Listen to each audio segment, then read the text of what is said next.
Six Flags Over Georgia is a theme park located in Austell, Georgia, right outside of Atlanta. This park has a very good ride collection, and today I'm going to go over my top 10 favorite rides and attractions I experienced at the park. Before I begin, I will have to mention a few closed rides that I did not get experience. For starters, one of their headlining attractions, Acrophobia, their 200-foot infinite drop tower, was closed when I went. Another warning I must give was their attached water park, Hurricane Harbor, was also closed on my visit, so you will not be seeing any water slides on this list. Even if it was open, I don't know if any of the slides would have placed in the top 10, as I'm not a huge water park fan. Anyways, with that being said, let's move on to the list. Coming in at the number 10 spot is Georgia Scorcher, their B&M stand-up coaster. This was my first ever time doing a stand-up coaster, and I'll be honest, I was not a huge fan. I did the method that Canobie Coaster mentions in his video about it, which I'll link up in the top right, but I still did not find the ride very comfortable, and the layout, while interesting, wasn't the most engaging. Coming in at the number 9 spot is Blue Hawk, their custom Vekoma looping coaster. This ride has a very similar layout to their SLCs, but instead of being an invert, it's a sit-down looper, and I found it pretty enjoyable. I know this doesn't have the best reputation, especially with some certain people who I will not name in this video, but I found it pretty enjoyable. Overall, if you like SLCs, or at least like the layout, I think you'll enjoy this, as long as you don't mind a little rattle. Coming in at the number 8 spot is the recently refurbished Riddler Mindbender. This is a pretty fun classic Schwarzkopf looper. It has new B&M trains that help it run smoother, and I think they're more comfortable than the original trains, personally. But overall, it's a very solid ride. It has 2 loops, has a little airtime in a few spots, and overall, it's a pretty good ride. Coming in at the number 7 spot is Pandemonium, their Zamperla Giant Discovery. I had never done a traditional pendulum ride like this before, and I have to say, I really enjoyed it. It's pretty tall, standing at 150 feet, and it has a lot of max swings and some fun spinning.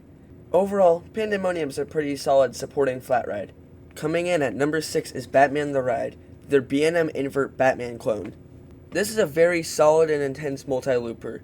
It runs pretty smooth and is very intense. Overall, if you love intense whippy rides, this is definitely the ride for you. I greatly enjoyed it. Coming in at the halfway point is an unpopular opinion of mine, and you'll see why soon, and that is Monster Mansion. This is a pretty weird classic dark ride you can find here at Six Flags. You don't normally see these at Six Flags parks.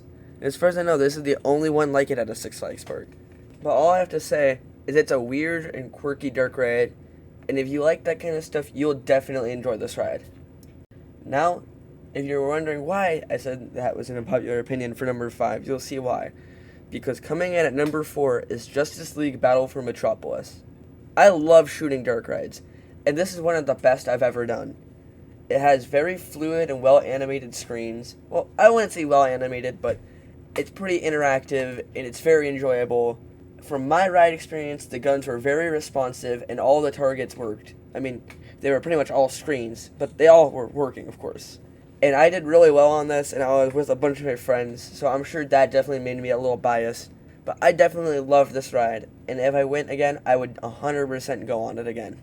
Coming in at the number 3 spot is Daredevil Dive. This is a custom Eurofighter, and it's pretty different from the rest found in America.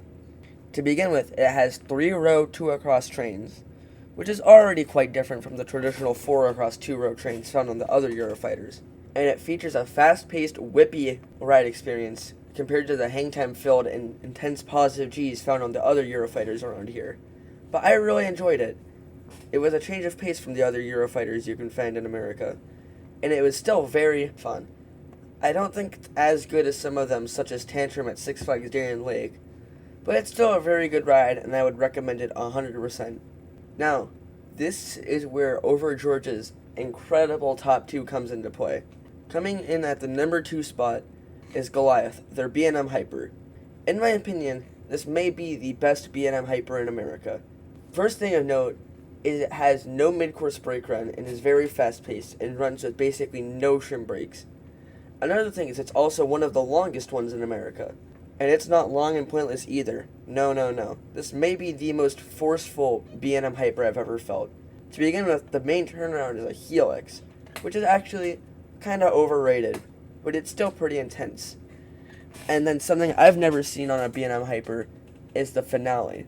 The finale on this ride gives confident ejector airtime. Those last 3 hills and the drop into the brakes had me flying out of my seat when I was in the back row. And overall, I loved it. My only complaint with Goliath was there was a mild rattle towards the back, and it didn't necessarily ruin the ride, but it was noticeable enough that it did damage it a little. Overall, though, you can easily make the argument for this being the best in the park. But in my opinion, number 1 is Twisted Cyclone, their RMC hybrid coaster. This may be the shortest and smallest hybrid coaster built by RMC, but it is easily one of the most powerful.